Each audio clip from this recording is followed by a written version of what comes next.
오늘 본문은 모든 자연인들, 하나님 모르고 사는, 하나님 없는 인간들의 현실을 아주 통렬하게 지적하는 대목입니다. 그건 뭐냐 하면 우리 마음에 선과 악이 싸우고 있다는 것이죠. 늘 악이 이깁니다. 우리는 애통해하고 그러면 안 된다고 뉘우치고 기를 써서 이제 의지를 동원하고 훈련하여 선한 사람이 되려고 합니다. 거기가 오해의 핵심이라는 거죠. 18절에 있듯이 내 속 곧 내 육신에 선한 것이 거하지 아니하는 줄을 아노니 원함은 내게 있으나 선을 행하는 것은 없노라입니다. 이게 늘 실패한다 그런 뜻이 아니고 우리는 선을 행할 능력이 없는데 그 이유가 의지력이 없거나 분별이 없어서가 아니라 다시 14절 우리가 율법은 신령한 줄 알거니와 나는 육신에 속하여 죄 아래 팔렸도다. 23절 내 지체 속에서 한 다른 법이 내 마음의 법과 싸워 내 지체 속에는 죄의 법으로 나를 사로잡는 것을 보는도다. 우리는 죄라는 권세 아래에 있습니다. 선을 행할 때도 악을 행한다는 겁니다. 옳을 때도 죄를 짓는다는 것이죠. 여기가 속는 데입니다. 정직하면 옳은 것, 잘하면 옳은 것이 아니라 그 잘하는 것으로도 결국은 죄밖에 못 짓는다. 왜냐하면 우리 안에는 선을 성립시킬 능력이 없다 그겁니다. 많이 속는 부분이죠. 기독교가 뭔지 모르면 바로 여기에 속습니다. 기도해도 안 됩니다. 이 말은 물론 극단적인 표현입니다만 기도하면 그래서 뭘 하면 난 기도했는데 넌 왜 안 해가 되지? 기도해서 은혜로운 사람은 좀처럼 찾아보기 어렵습니다. 이 세상을 살면서 모든 성공한 자들이 은혜를 베푸는 적은 없습니다. 성공한 거를 보상을 요구합니다. 제일 많이 하는 못난 짓은 넌 왜 안 해? 넌 왜 못해? 넌 그러니까 그 꼴이지. 를 성공하면 발언권을 가지는 게 아니라 성공으로도 결국 죄밖에 질 수가 없습니다. 실패하면 억울하지요. 이번에 억울해서 또 죄로 가지요. 인간의 현실이라는 것입니다. 왜 그러냐고요? 하나님이 없기 때문입니다. 죄란 뭐냐? 하나님 없는 것의 부패와 왜곡의 무서움입니다. 생명이 없는 것은 비가 오면 비가 와서 썩고 해가 나면 해가 나서 썩고 바람이 불면 바람이 불어서 썩습니다. 생명이 있는 것은 비가 오면 자라고 해가 나면 자라고 바람이 불면 큽니다. 그 생명이 없습니다. 하나님이 없습니다. 성경이 하려고 하는 모든 주장들은 이 하나님과 관계입니다. 예수 그리스도가 오셔서 한 것이 무엇이냐? 6장 내내, 로마서 6장 내내 한 것이 우리가 결정하여 자초한 하나님 외면, 그래서 하나님 없음의 자리에 내려온 우리, 그래서 스스로 부패와 멸망을 자초한 우리, 하나님 부재를 만든 우리의 자리에 하나님이 쫓아 들어와서 부재를 없앴다는 거죠. 임마누엘, 하나님이 우리와 함께 하시다. 성육신입니다. 우리가 초래한 멸망의 자리에 쫓아 들어오셔서 사망을 없애는 거죠. 하나님 없는 것의 궁극적 운명을 없애십니다. 그걸 구원이라 그러는 겁니다.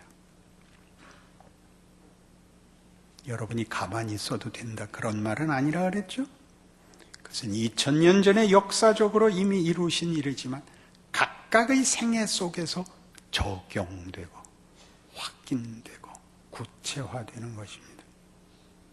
나 모를 때 하나님이 구원을 이뤘으니 난 아무래도 좋다라고 얘기하는 것은 받은 복과 영광을 모르는 것입니다. 예수를 믿고 산다는 것은 구원을 얻은 정도가 아니라 구원을 누리는 영광의 길이고 명예의 자리라, 그렇게 거듭 설명드렸습니다. 오늘 그 얘기입니다. 그래서 정직이니 성실이니 희생이니 하는 어떤 가치 있는 덕목들이 있다면 그것은 그것 스스로 가치를 가지는 것이 아니라 하나님의 자녀가 됨으로써 가지는 우리의 하나님의 성품에 참여하는 것이라, 그렇게 성경은 얘기하는 것입니다. 정직이 가치 있는 것이 아니고 희생이 가치가 있는 것이 아니고 그것이 하나님의 성품에 참여하는 영광이라는 것입니다. 그게 무슨 말일까요? 빌립보서 2장에 가면 성경은 그 내용을 이런 식으로 표현합니다. 빌립보서 2장 5절 319페이지입니다. 너희 안에 이 마음을 품으라. 곧 예수 그리스도의 마음이니 그는 근본 하나님의 본체시나 하나님과 동등됨을 취할 것으로 여기지 아니하시고 오히려 자기를 비워 종의 형체를 가지사 사람들과 같이 되셨고 사람의 모양으로 나타나사 자기를 낮추시고 죽기까지 복종하셨으니 곧 십자가에 죽으심이라. 이러므로 하나님이 그를 지극히 높여 모든 이름 위에 뛰어난 이름을 주사 하늘에 있는 자들과 땅에 있는 자들과 땅 아래에 있는 자들로 모든 무릎을 예수의 이름에 꿇게 하시고 모든 입으로 예수 그리스도를 주라 시인하여 하나님 아버지께 영광을 돌리게 하셨느니라. 예수의 죽음, 그의 순종을 본받으라 그럽니다. 이렇게 이해하시면 안 됩니다. 어디까지 충성하셨나, 어떻게 있는 모든 것을 내놓고 희생하셨나, 이렇게 추상명사가 본질이 되면 안 됩니다. 희생, 충성, 순종, 각오가 아니라 성부 하나님의 기쁘신 뜻으로 자신을 채웠다는 겁니다. 그것이 성자 하나님이 가지는 성부 하나님에 대한 항복이요 기쁨이었다 그러는 겁니다. 그 하나님은 이렇게 하나님 되심을 자비와 긍휼과 성의와 우리를 복주시는 사랑으로 표현하시는 것을 으뜸으로 삼는 분이다 라고 예수 그리스도의 십자가 사건을 설명하고 있습니다. 모든 무릎을 예수 앞에 꿇게 합니다. 그 어떤 자랑도, 그 어떤 가치도, 그 어떤 영광도, 그 어떤 것도 예수의 십자가와 부활에 견줄 것은 없습니다. 그 안에 다 들어가 있습니다. 그것이 전부이고 그것을 벗어날 수 있는 것은 없는 가장 위대하고 가장 신비로운 것입니다. 죽음, 하나님이 그를 배반한 죄인들을 위하여 사망의 자리에 찾아오는 것, 그것보다 큰 것은 없는 겁니다. 거기에 모든 것이 있습니다. 막연한 개념을 가지고 기독교를 설명하기 시작하면 결국 남는 것은 의지력이 되고 맙니다. 실천한 자와 그렇지 못한 자가 구별이 됩니다. 거기는 자랑과 채점만 난무합니다. 하나님이 누구신가에 제대로 초점을 맞추지 않으면 은혜가 되질 않습니다. 은혜가 없으면 아까 얘기한 것 같이 오늘의 본문이 주장하듯이 우리 마음에, 우리 육신에 선한 것이 없다는 사실을 재삼 확인하는 비극밖에 없습니다. 하나님이 이 일을 행하신 것을 성경은 하나님이 누구신가 스스로 당신을 자랑하시는 것이 십자가며 우리를 위하여 어디까지 올 수 있는가를 증명한 구체적인 사건이라고 얘기함으로써 그 앞에 얘기들 2장 1절 이하 그러므로 그리스도 안에 무슨 권면이나 사랑의 무슨 위로나 성령의 무슨 교제나 긍휼이나 자비가 있거든 마음을 같이하여 같은 사랑을 가지고 뜻을 합하며 한 마음을 품어 아무 일에든지 다툼이나 허용으로 하지 말고 오직 겸손한 마음으로 각각 자기보다 남을 낮게 여기고 각각 자기 일을 돌볼 뿐더러 또한 각각 다른 사람들의 일을 돌아보아 나의 기쁨을 충만하게 하라. 선한 일 할 때 겸손해라 그런 얘기 아닙니다.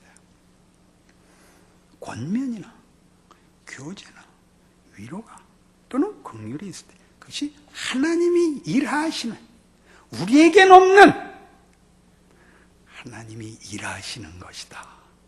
너 그 영광을 누려라. 그 크기를 너 잊지 마라.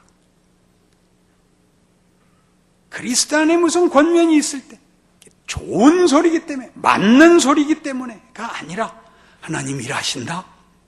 하나님 일하신다. 이건 우리에게서는 절대 흘러나올 수 없는 거다. 그거 기억해라. 그거 기억해라. 하나님 일하신다. 하나님 그의 영광과 능력을 지금 구체화하고 계시다. 현실화하고 계시다. 놀래라. 들어라. 봐라. 그렇게 얘기하는 겁니다. 하나님이 일하신다고. 언제나 하시죠. 우리 모든 현실 속에 이것이 필요합니다. 이것 없으면 견딜 수가 없습니다. 예수를 믿지 않는 사람은 어떻게 살까요? 정말 궁금하지요. 세상에 답이 어디 있습니까? 우리가 무엇으로 우리 인간이 가지는 그 고뇌를, 그 숙제를 해결할 수 있는 것이 있단 말입니까? 가장 작게 자기 하나의 마음의 평안. 그게 얼마나 어려운지 아시죠? 자기 하나가 마음에 들지 않는데 다른 사람이야 물론 마음에 안 들죠. 그걸 어떡하라고요? 그 다른 사람이 자식이면, 부모면, 내 이웃이면, 우리 위층이나 우리 아래층이면 우린 거기에서는 참거나 체념하거나 꺾거나 밖에 다른 방도를 가지지 못합니다. 그렇게 쭉 인생을 살아야 한다는 거야 버리죠. 그렇게 그냥 살고 죽을 거라면 무엇 때문에 살 필요가 있는가라고 분명하게 속 깊은 생각을 아니할 수가 없습니다. 사는 게 뭐냐? 나의 가치가 뭐냐? 이 가슴 저미는 현실은 어떡하란 말이냐? 거기에 성경만이 답이 있는 겁니다. 예수 그리스도, 그렇죠? 예수 그리스도. 그냥 사랑, 헌신, 희생이 아닙니다. 성자 하나님이 기꺼이 죽음을 받아들일 수 있는 성부 하나님의 크기. 보내고 보냄을 받고 안에서 드러나는 능력과 영광, 그것을 성경이 얘기합니다. 내가 아버지 안에, 아버지가 내 안에 있는 것 같이 너희로 다 우리 안에 하나가 되게 하려고 내가 왔노라. 그런 사랑을 얘기하는 것입니다. 덕목으로서의 사랑, 추상명사로서의 사랑이 아니라 예수 그리스도 안에서 구체화된 것입니다. 그래서 에베소 1장에 가면 에베소에는 두 번의 기도가 있는데 첫 번째 기도가 이겁니다. 에베소서 1장 17절.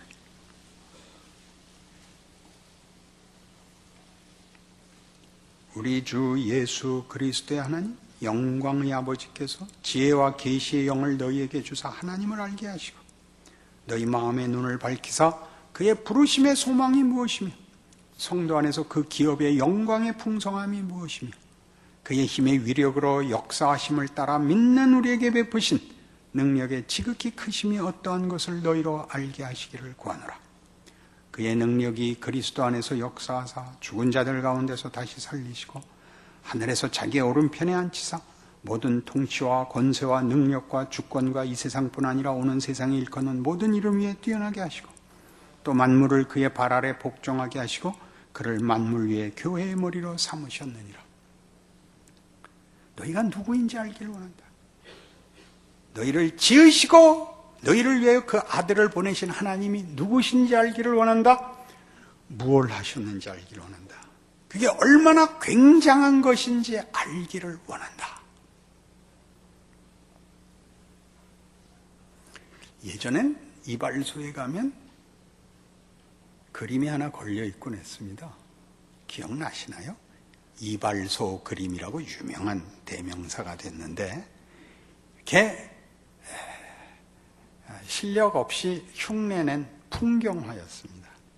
그래서 대부분 무슨 폭포거나 개울에 나무 숲이 울창한 것이나 멀리 큰 산이 보이는 그림 같은 것을 이렇게 정말 쉽게 흉내낸 그런 풍경화들이 있어서 예전에 밥 로스라는 사람이 토요일 EBS에서 그림을 그립시다를 방송했어요. 쉽게. 그죠? 척척척척척 하면 한 10분 만에 이렇게 풍경화를 척척 그렸는데 그래서 여러 사람이 따라 했습니다. 따라 하니까 정말 산과 숲의 모습이 척척척척 나오고 그 호수에 비치는 그림자를 이렇게 색칠을 한 다음에 이렇게 쓱 손으로 한번 옆으로 이렇게 문지르면 그림자가 나오고 너무 따라하기 좋았는데 이 말로 누가 초를 쳤죠. 이발소 그림. 왜 그랬을까요? 그게 죄입니다. 왜 그렇게밖에 우리 할 수 없을까요? 왜 그렇게밖에 우리 할 수 없을까요? 그때 그 그림을 보면서 그 무한한 동경심이 있었는데 서양이 가져온 그림이었고 그런 사람은 아무도 없고 자연만 이렇게 그린 말하자면 그런 걸 감상하고 그런 걸 그릴 수 있는 어떤 여유, 그죠? 어떤 여유가 그렇게 부러웠습니다. 자연을 감상하는 자가 있다는 걸 알았거든요. 자기네 나라가 얼마나 아름다운지를 증명하려고 그린 게 아니라 그걸 감상할 수 있는 어떤 정신적 깊이, 거기 숨어 있는 거죠. 언제 그림을 그릴 틈이 있어요. 산을 보면 옛날에는 먹을 게 달렸나 봤고 그 다음에는 잘라다 장작을 하자 봤지 언제 그림을 그릴 여유가 있었겠어요. 결국 보니까 그걸 볼 실력이 있어야 되는 거죠. 하나님을 모르면 삶에서 아무 의미를 발견할 수가 없습니다. 살아있는 게 그냥 다만 죄고 다만 벌입니다. 일찍 죽는 게 옳은 결단입니다.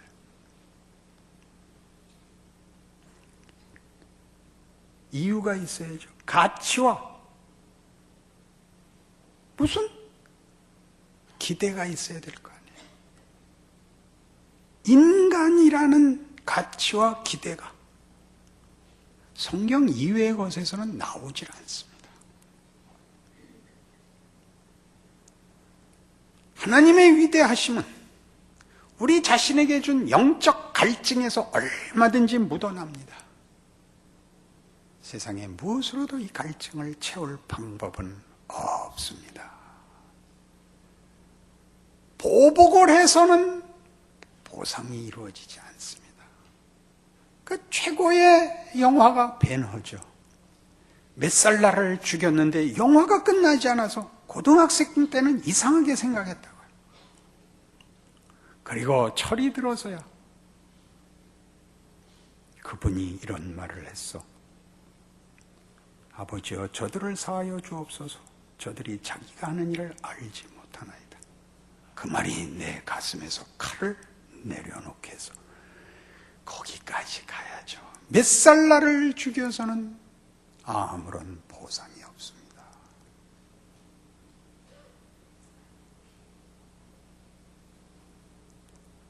우리 시대에는 문교부 장관이 바뀔 때마다 한문을 배워라 말아라, 배워라 말아라, 배워라 말아라 하다가 이제 공부가 끝났어요.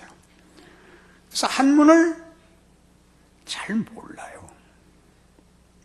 그러니까 우리는 그 문교부 장관 때문이라 그랬는데 어느 날 이규태 씨가 이런 글을 냈죠. 한문을 모르는 건 너다. 문교부 장관이 잘못한 거지만 모르는 건 너다. 그런 글을 썼어요. 할 말이 없어졌죠.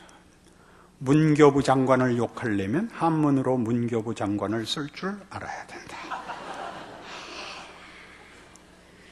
예수를 믿지 않고 인생에서 아무런 어떤 원망이나 어떤 이유를 대도 답은 없어요. 하나님을 알기까지는. 하나님이 누구신지를 안다면 그것이 얼마나 큰 영광이고 큰 자랑인지 아셔야 돼요. 모르면 기도하셔야 돼요.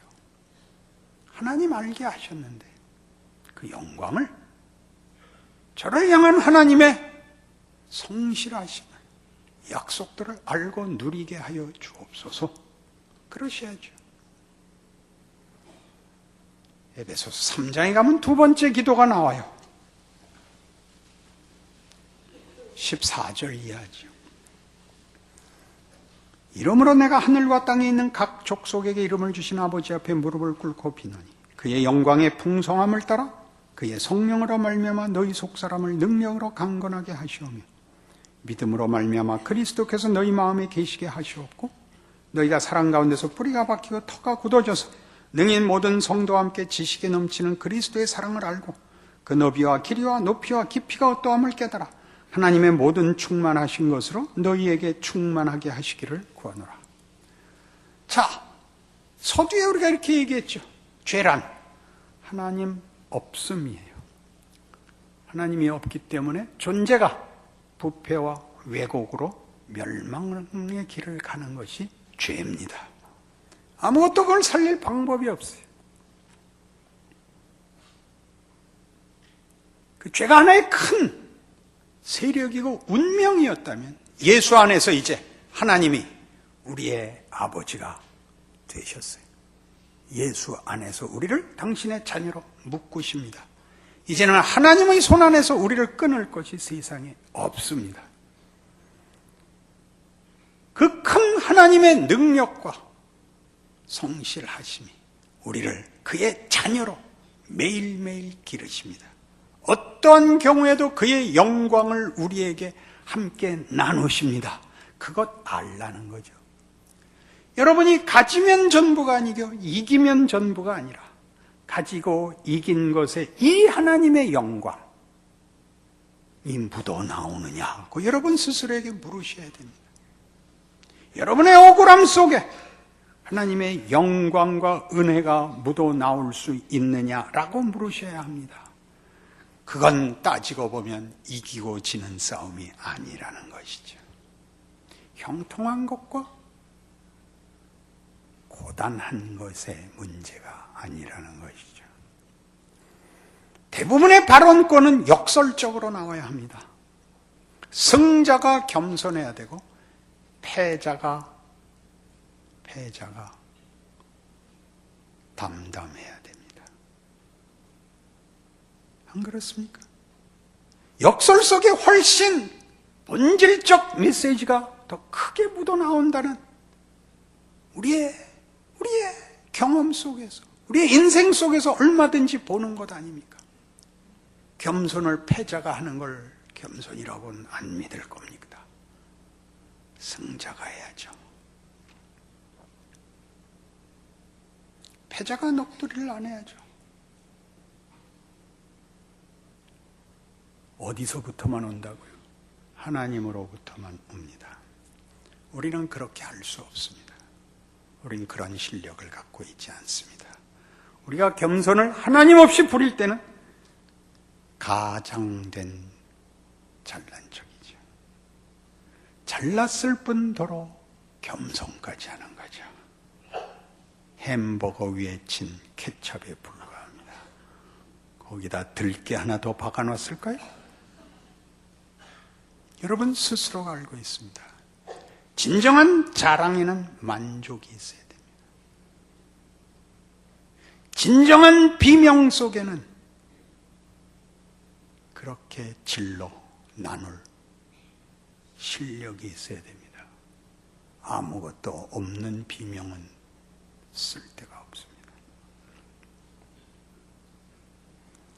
이 모든 그리스도 안에서의 이 무한한 높이와 넓이와 깊이라고 표현된 무한한 하나님의 영광, 하나님의 일하시는 거기야말로 신적 의지로 말미암는 능력, 그것을 우리가 갖고 있다고 얘기하는 거죠. 죄가 우리를 붙잡아 옳은 것을 가지고도, 선한 것을 가지고도 죄를 지을 수밖에 없게 했다면, 이제 예수 그리스도 안에서 하나님이 베푸신 구원은 하나님이 우리의 하나님이 되사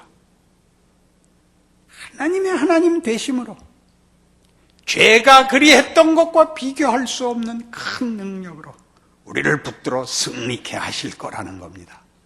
그러니 겁내지 말라는 겁니다. 이어지는 20절이 이거죠. 우리 가운데서 역사하시는 능력대로 우리가 구하거나 생각하는 모든 것에 더 넘치도록 능히 하실 이에게, 하나님 아버지입니다. 교회 안에서와 그리스도 예수 안에서 영광이 대대로 영원 무궁하기를 원하노라. 아멘입니다. 예수를 믿는다는 게 무엇인지를 아셔야 됩니다. 여러분의 삶이 어느 한 자리, 어느 한 경우도 이 영광과 명예를 가질 수 없는 그런 경우나 자리는 없다는 걸 아는 겁니다. 잘 지시고, 잘 이기시고, 잘 사셔서 여러분을 만나는 이웃과 이 시대 앞에 하나님의 영광과 은혜가 되는 인생이 되십시오. 기도하십시다. 하나님 아버지 은혜를 감사합니다. 하나님이 누구신지를 알면 알수록 우리는 그저 더 바랄 것이 없습니다. 내가 서 있는 자리, 내 형편에서 하나님의 사람으로 살는 그것이 복인 줄 항복하게 됩니다.